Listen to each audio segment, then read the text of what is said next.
मुनीर के कंधे पर ट्रंप का हाथ, आतंकवाद पर ट्रंप का डबल स्टैंडर्ड। इन दोनों ही मुद्दों पर इशारों में भारत ने अब दो टूक बात कह दी है। मॉस्को में अंतरराष्ट्रीय सुरक्षा मंच से देश के एनएसए अजीत डोभाल ने सख्त लहजे में कहा कि टेररिज्म पर डबल स्टैंडर्ड नहीं चलेगा। जाहिर है इशारा आतंकियों की पनाहगाह रहे पाकिस्तान और हाल ही में उसके मुरीद हुए ट्रंप की तरफ था। अजीत डोभाल ने साफ किया कि आतंकवाद के खिलाफ भारत की नीति वही है जो रूस की रही है, आतंकवाद को कुचलकर खत्म करना है। संकेत साफ था कि मुनीर के कंधे पर हाथ चाहे किसी का भी हो, भारत आतंकियों और उनके आकाओं से वैसे ही निपटेगा जैसे ऑपरेशन सिंदूर में हुआ था। कोई मुगालते में ना रहे। चलिए खास रिपोर्ट देखिए। एक राष्ट्र, एक संकल्प, एक लक्ष्य और एक आवाज। भारत माता की। आतंकवाद पर जीरो टॉलरेंस और आतंकवाद पर नो डबल स्टैंडर्ड्स। आतंकियों और आतंक के आकाओं पर सीधा और सख्त एक्शन। मंच कोई भी हो, आतंकवाद पर भारत की नजर और लक्ष्य दोनों साफ है। आतंकवाद पर रत्ती भर भी समझौता नहीं। आतंक को जवाब भारत अपने तरीके से देगा। भारत के राष्ट्रीय सुरक्षा सलाहकार अजीत डोभाल मॉस्को में। डोभाल मॉस्को में आयोजित पहले अंतर्राष्ट्रीय सुरक्षा मंच और सुरक्षा मामलों पर बैठक में शामिल हुए। इस मंच में एनएसए डोभाल ने आतंकवाद को लेकर भारत का रुख साफ कर दिया। आतंकवाद पर डबल स्टैंडर्ड नहीं चलेगा और आतंकियों को पनाह देने वाले तय करें वो किधर खड़े हैं। तो सामने कोई भी हो, आतंकवाद को जवाब भारत वैसे ही देगा जैसे देता आया है। मुनीर के कंधे पर हाथ रखने वाले भी आतंक के आकाओं को भारत के क्रोध और प्रकोप से बचा नहीं पाएंगे।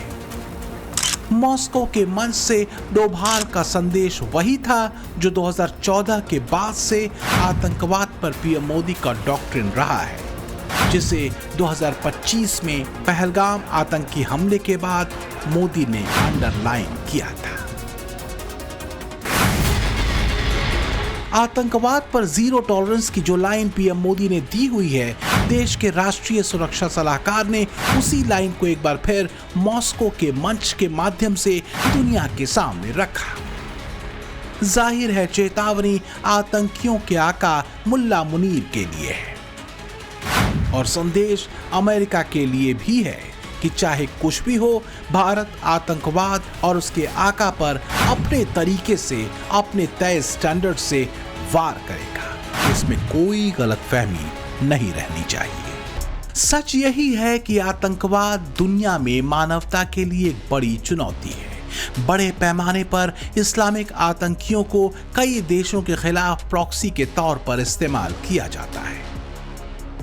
आतंकी संगठन हमास के संबंध मुनीर की सेना के ट्रेनिंग कैंप्स में तैयार हो रहे लश्कर और जैश जैसे आतंकी संगठनों से भी जुड़े रहे हैं। लेकिन दिक्कत है टेररिज्म पर सिलेक्टिव अप्रोच। पाकिस्तान के आतंकी फितरत पर ट्रंप पूरी तरह अब पलटी मार चुके हैं।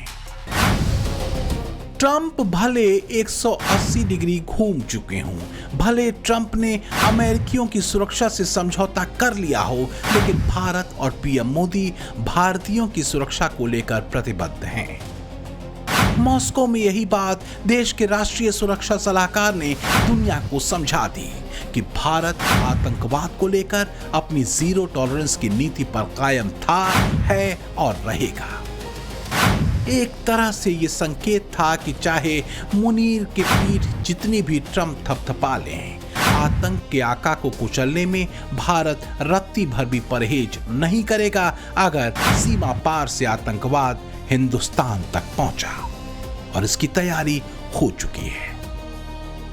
तो इधर अजीत डोभाल मॉस्को पहुंचे और उधर रूस और अफगानिस्तान की तालिबान सरकार के बीच एक अभूतपूर्व सैन्य सहयोग समझौते पर हस्ताक्षर हो गए। रूस अब अफगानिस्तान को कोई मामूली हथियार नहीं बल्कि उसके आसमान को पूरी तरह सुरक्षित करने के लिए एडवांस्ड एयर डिफेंस सिस्टम, अत्याधुनिक रडार और जमीनी सैन्य हथियार देने जा रहा है। इस महाडील के बाद डुरंड लाइन पर आए दिन एयर स्ट्राइक करने वाले पाकिस्तान और ओवर द हॉरिजॉन सर्विलांस का दावा करने वाले अमेरिका की रातों की नींद उड़ गई है। पहलगाम आतंकी हमले वाली गलती मुनीर और उसके आतंकी गिरोह को कितनी भारी पड़ सकती है, ये भारतीय सेना के जाबाजों ने उसे बखूबी समझा दिया है। ईरान युद्ध में ट्रंप दुनिया के सामने शेख चिल्ली ही साबित हुए हैं। पिछले दिनों अमेरिकी विदेश मंत्री मार्को रूबियो के साथ साझा प्रेस कॉन्फ्रेंस में विदेश मंत्री एस जयशंकर ने भी आतंकवाद को लेकर भारत की नीति साफ कर दी थी। India and the United States have common interests, but they also face shared challenges. Prominent among them is terrorism. Our position in that regard is very clear.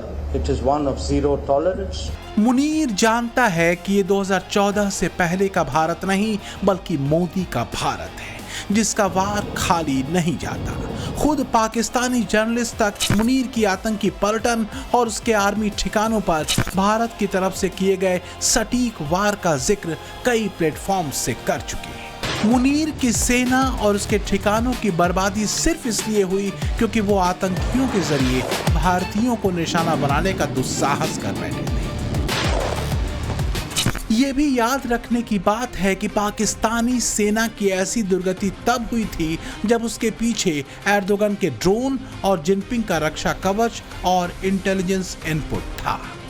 अब भारत ने तुर्की की गर्दन भी दबा दी है। पाकिस्तान में सटीक वार करने वाली ब्रह्मोस एर्दोगन की नींद उड़ाने वाली है। साइप्रस में एस जयशंकर की साइप्रस के विदेश मंत्री से मुलाकात से पाकिस्तान तुर्की के गठजोड़ वाले इस्लामिक नेटो की टेंशन बढ़नी तय मानी जा रही है। तुर्की का मीडिया ये आशंका जता रहा है कि साइप्रस भारत से ब्रह्मोस और आकाश जैसी मिसाइलें खरीद सकता है, जिनकी तैनाती पहली बार भूमध्य सागर में की जा सकती है। माना जा रहा है कि भारत ने तुर्की के दुश्मन साइप्रस के साथ रक्षा डील करके इस्लामिक नेटो को अपना पैगाम दे दिया है। चाहे कूटनीति हो या रक्षा नीति, मोदी का रुख साफ है। दोनों ही स्तरों पर प्रिसाइज एक्शन। इधर भारतीय सेना चुन चुनकर आतंकियों का सफाया करने को प्रतिबद्ध है।